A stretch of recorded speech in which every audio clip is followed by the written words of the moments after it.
I play the electric six-string violin, which is an instrument that I have really been developing over the last 35 years or so.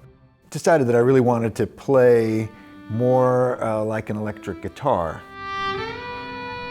As much as I love the Sibelius Concerto and the Tchaikovsky and all the wonderful violin concertos, I knew that most of my friends in high school weren't listening to those things. You know, they were listening to Jimi Hendrix and Led Zepp and, you know, Carlos Santana.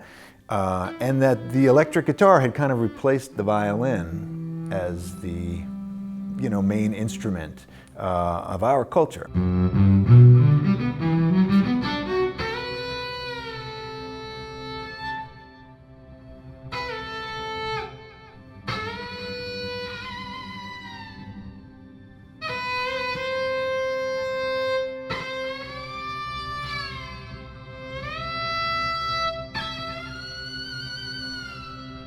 I think it was precisely because I didn't really sound like a classical player that John was inspired to go in this direction and write something that really had this kind of polyglot mixture that he felt really represented California. I was very deeply affected by the landscape, and particularly by the collision of the ocean and the landmass. Big Sur was iconic, this beautiful place and this sort of moment in geological time where east meets west.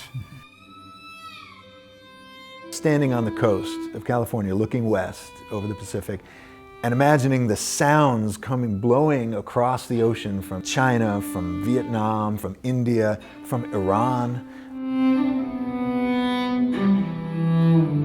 I thought of the form of the Indian raga, which starts with a very free, slow, atmospheric first part, and then, as if you were taking off on a runway, a movement towards something that's ultimately very fast and ecstatic.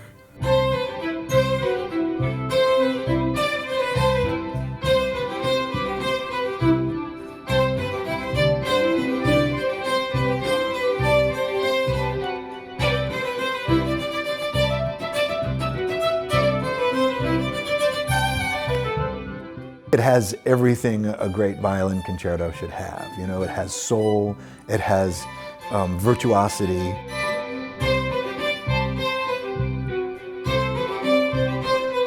I lived in Oakland for about 10 years. It's wonderful to be back here. I've always wanted to do something with the Oakland Symphony, and it's John's home as well here in the East Bay, so you know, I think it's a great opportunity to bring it all together, bring it all back home.